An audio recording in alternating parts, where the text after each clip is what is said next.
Welcome to the channel about unidentified flying object and an anomalous aerospace phenomenon scientifically. It is well known that the modern UFO era started in 1947, when Kenneth Arnold saw 9 very strange objects over the Cascade Mountains. Soon in the United States began so-called UFO wave, sharp increase of flying saucer sightings, stirred up by sensational articles in the media.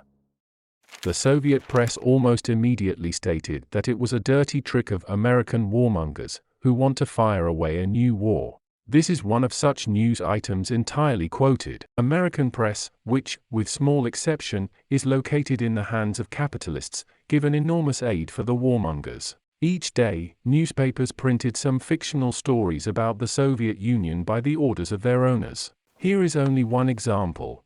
During this summer, newspapers raised a terrible noise about so-called flying saucers.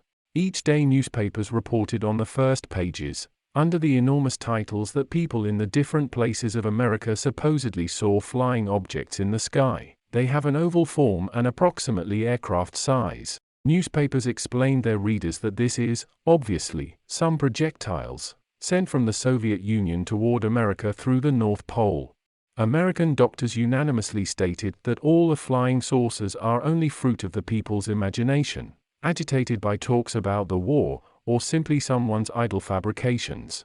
Actually, if these saucers existed in reality, they must fall somewhere. However, no such saucers was ever found.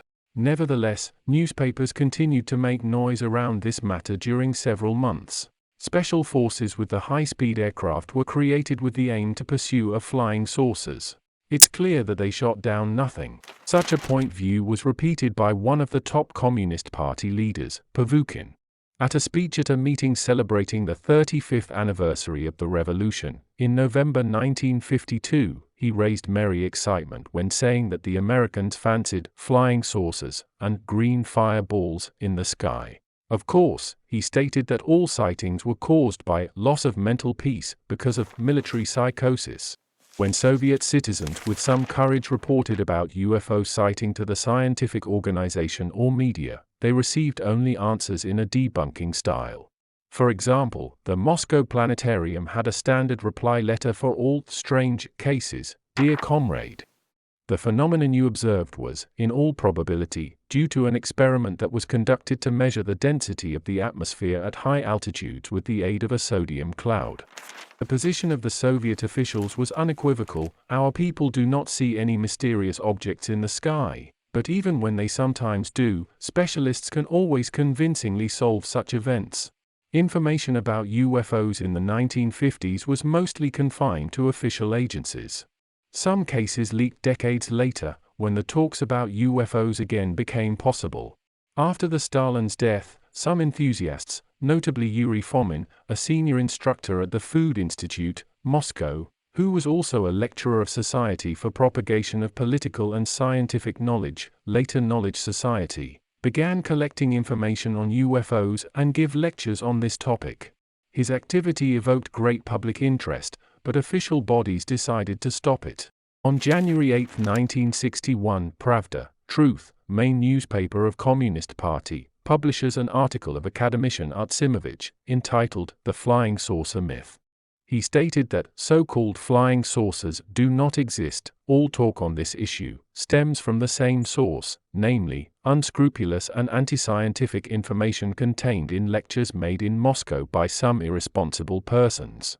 These reports tell fantastic tales borrowed mainly from the American press, dating from a time when flying tableware was the main sensation in the United States. The saucers and other material objects, which are said to appear in the sky, exist only as reflections on water or as rainbows exist, as the play of light in the atmosphere. All the rest are either self-deception or falsification. The irresponsible Fomin was expelled from the Knowledge Society, and his lectures were forbidden. Of course, Artsimovich knew about Menzel's mirage theory and even mentioned Donald Menzel in his article. During the next year, was issued a Russian translation of his book, Flying Saucers. This is the first book on UFOs in Russian. There was not a direct prohibition for the mention of UFOs in the Russian media. But editors still preferred to repeat the same old story about American psychosis and malicious warmongers. The situation began to change only in 1966, when the young Vladimir Rubtsov published a first article that treated the UFO problem as worth of a serious consideration. His article appeared in the Ukrainian-language magazine Znania ta Pratsya, A Knowledge and Work, 1966, number 9. This article encouraged the readers to report their observations. Some letters have arrived and were also published in this magazine. It was the first set of Soviet UFO reports, published in the Ukrainian SSR, USSR. People saw silent fiery ball, without trail, cylinder-shaped object, 3 times larger than an airplane, something shaped like a flattened ball, a moving ring, shaped like an automobile tire, and so on. One reader even mentioned a case from 1914, when several brilliant cigar-shaped objects passed through the sky with a great speed from the north to the south. In April 1967 appeared the first pro-UFO article written by now famous Felix Ziegel for the popular magazine Smena. During the next months it was followed by other articles about this topic various journals and newspapers. On May 17, 1967 in the Central House of Aviation and Cosmonautics occurred the first meeting of Initiative Group for the UFO Studies. 45 attendants, mostly science and military persons, selected Major General Stolyrov as a group leader. The basic purpose of this group was to prepare the grounds for creating a scientific UFO organization. In October 1967, there was formed in Moscow the first Soviet public organization designed to collect and analyze UFO reports, the UFO Department of the All-Union Space Exploration Committee of the USSR Voluntary Society of Support to the Army, Aviation and Navy, DOSAAF. It has embraced more than 200 scientists, engineers, military, journalists, etc. Its elected head was Major General Stolyrov, and his deputy for science was Felix Ziegel. The first session of the new department took place on October 18. Stolyrov and Ziegel spoke on Central TV about the new organization and invited UFO observers to send their reports. Such reports arrived and were used by Ziegel to prepare the first volume of his typewritten collection, UFO Observations in the USSR, 1968. But in the meantime, backstairs forces were at work, and in November the Central Committee of DOSAAF disbanded the UFO department. Sometime later, the branch of General and Applied Physics of the USSR Academy of Sciences passed a resolution against UFO research in the Soviet Union. On February 29, 1968, Pravda stated that flying saucers just don't exist. All objects flying over the territory of our country are identified either by scientists or by the people responsible for the security of our motherland. Since this date, pro-UFO articles were forbidden by Glavlit, Soviet censorship. Some people from the disbanded UFO department wrote so-called open letters to the Pravda, an Academy of Science, in which were emphasized the importance of UFO study for the defense of USSR and the possible harm for the science itself. An official answer was signed by academician Shukin. The question about nature of so-called flying objects were examined with the aid of many competent organizations associated with USSR-AS, as Presidium, Administration of Hydrometeorological Service, Ministry of Defense, etc. Because of this examination, it has been established that the nature of the flying objects, observed under different circumstances, can always be established by competent experts. At this time, organizations, which carried out study of the atmosphere and space, have the instruction to record and study cases of unknown flying objects' appearance for the purpose of their identification. General supervision for this task is accomplished by USSR-AS, so there is no need for creating any special organization for the UFO study. It was a very low-profile study. The branch of General and Applied Physics of the USSR-AS appointed several researchers, headed by the scientific secretary of the division, Leshkovtsev, one of authors of the anti-UFO article in the Pravda, February 29, 1968, to work with the letters and military reports on this topic. Their task consisted of registering the received letters and reports, consulting with the specialists in corresponding scientific areas, analyzing the data, and replying to the authors, something like the Blue Book in the USA. Pro-UFO enthusiasts, including Rupsov and Ziegel, were forced to continue their UFO studies almost underground, without access to the media or public lectures. In the late 1960s, throughout the Soviet Union, there were no more than 25 to 30 people actively engaged in UFO studies. Generally, they knew each other quite well, exchanging letters and meeting from time to time personally. In 1975, Ziegel finally succeeded in opening a state-financed project for UFO studies at the Moscow Aviation Institute, MAI. Top officials of the institute approved a preliminary report for the project and applied to the Civil Aviation Ministry, the State Committee of the Council of Ministers of the USSR on Hydrometeorology, the Institute for Space Research, and other organizations for cooperation. It was intended to set up a scientific and technological council for the UFO problem. But this project was also disbanded when the shortened text of Ziegel's UFO lecture at the military plant at Kulon leaked to the samizdat. As a result, Ziegel was expelled from the Knowledge Society and criticized in the Soviet newspaper Komsomolskaya Pravda.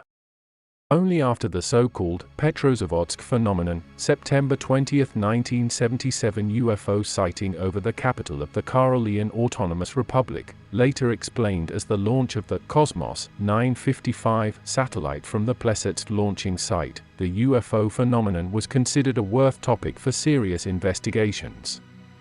Top Soviet officials, including the same academician A. Shukin, began a wide program for the study of so-called anomalous phenomena. Words like UFO or flying saucers was almost prohibited even among its participants.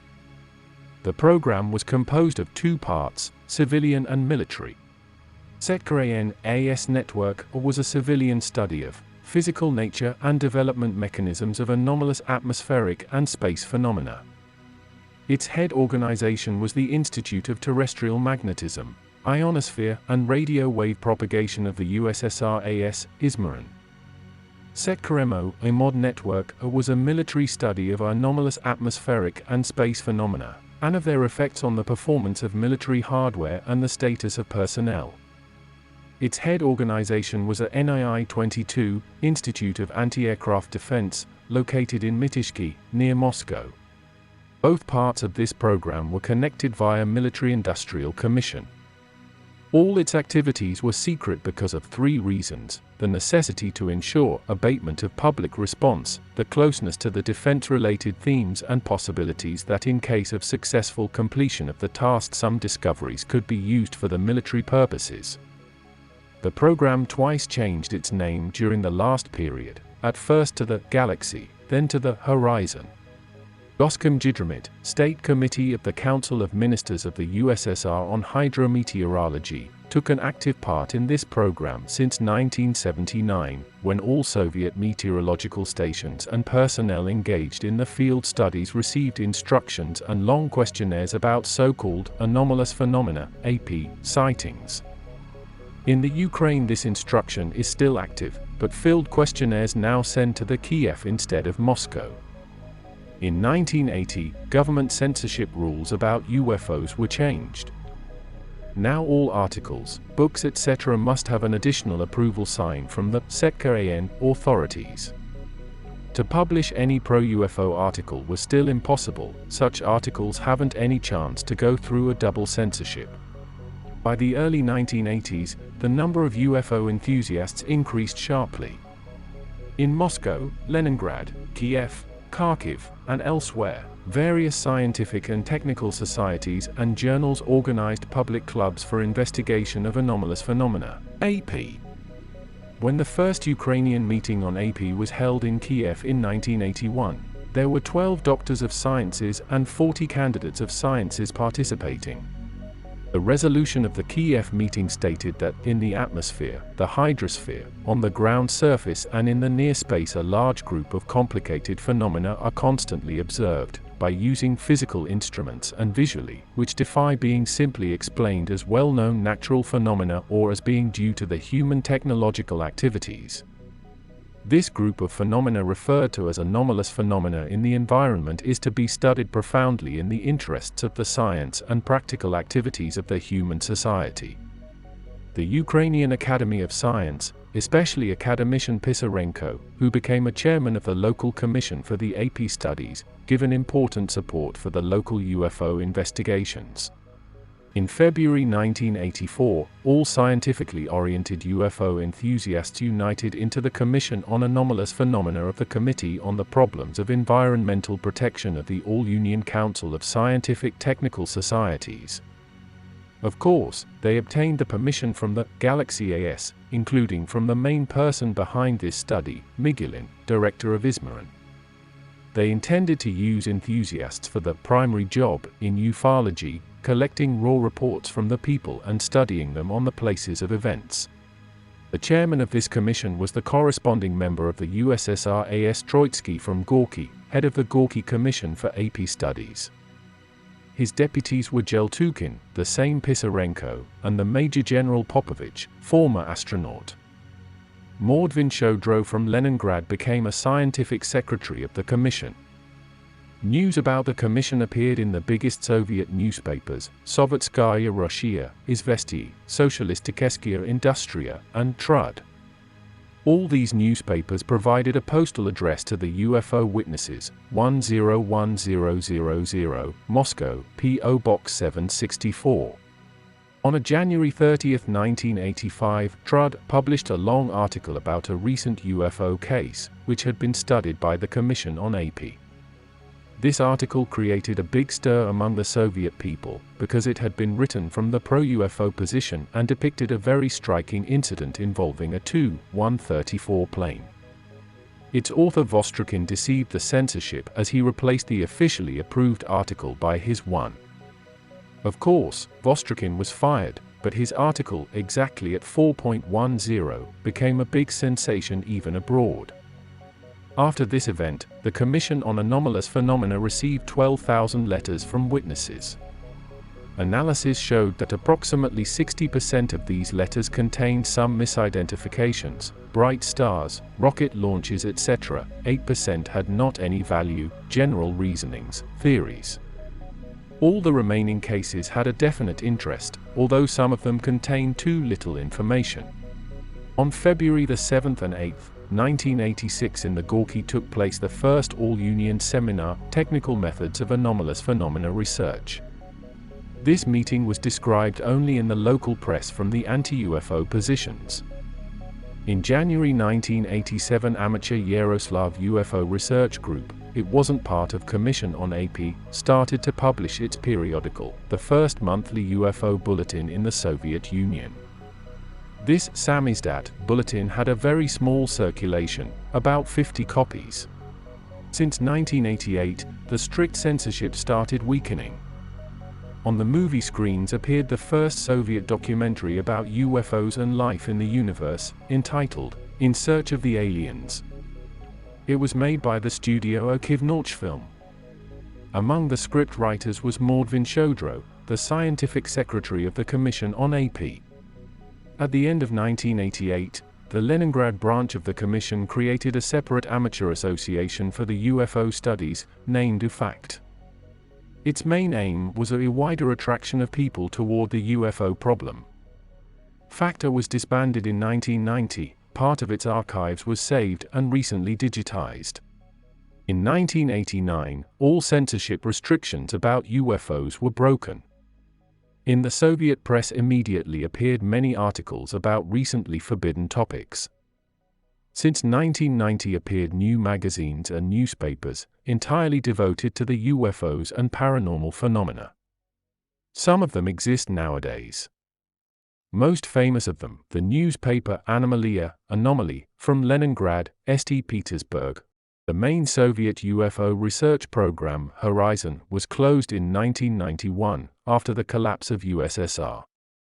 Some participants of this continued working with UFO reports, albeit at a low level, especially so-called Group for the AP Research inside the Izmarin. In 1996, this group was also discontinued, due to financial reasons. All archives of Horizon AS are currently be kept in a wet Ismaran basement, and unfortunately could be lost in the near future due to the very bad storage conditions. The NII-22 also continued to study military UFO reports from time to time, as a low priority. The head of this study, Plaksin, now colonel, often appeared on TV or give an interview for the various media. For example, in May 2002, Plaksin stated that he had never obtained any direct proof that there were alien civilizations active on our planet. There had not been no UFO crashes in the USSR, and all rumors about secret UFO storage places were only hoaxes. But 20% of UFO sightings are of physical origin that is still unknown to us. Our laws of physics cannot explain such objects, said Plaksin. Part of the military archives, Horizon MO-D, were stolen by Colonel B.A. Sokolov from the Military Industrial Commission. The most interesting documents, about 400 cases, were later sold for the ufologists Brian Gresh and George Knapp in 1993. These documents are still unavailable to the UFO researchers, and we know about their content only via articles written by these persons and the ufologist Antonio Huneus, who owns a full copy of this documentation. The Commission on AP was also disbanded in 1990. The main part of its archive was lost after an accident in the storage facility. The remaining documentation is now the property of private individuals. Some participants of the former commission later took part in the pseudoscience UFO organization Soyuz UFO Center, All-Union UFO Center, created by IL, famous as Hasha. The organization was disbanded in 1995 because of hard economic situation. The Leningrad branch of the Commission on AP afterwards began an independent life without orders from Moscow. Their UFO research activities continued on the basis of the Russian Geographical Society in St. Petersburg. All its members have a society membership card. Nominally, the branch of Commission on AP still exists nowadays, but in reality, the Commission has stopped its activities due to the decision of its new management authorities of new society authorities. The same fate also strokes the UFO Study Commission of the Russian Geographical Society, which was established in 1981. Some other branches of the Commission on AP and amateur UFO groups also continued their work after the collapse of the USSR. Most notable of them was Ukrainian groups. They even attempted to merge into one organization, the Ukrainian UFO Association, and successfully established their own newspaper, Ukrainian Ufologist. However, it was disbanded in 1993 because of inner conflicts. Members of this association, including astronomers Pugak and Arkhipov, created a new group, the Ukrainian Commission for the AP Study Problems, Chairman Beletsky. Ultimately, all attempts to unite UFO researchers in this country were unsuccessful until 2004.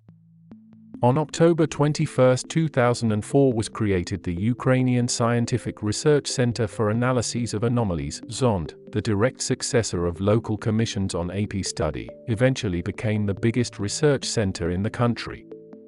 SRCAA-ZOND have some connections with a couple of Ukrainian official organizations, including Hydrometeorology Center, successor of Soviet Horizon AS program. Nowadays, SRCAA-ZOND undertakes an attempt to collect, save and digitize not only Ukrainian UFO archives, but all ex-USSR UFO heritage. All saved paper archive documents were gathered and located in the state's archives with safety admission. All digitized documents, if possible, will be uploaded on the web with open access. The fate of UFO studies in the ex-USSR countries is in safe hand now. Leave comments, this will help promote the channel. Thank you all for your attention. Subscribe and press the bell. Well, we will be back soon with a new video.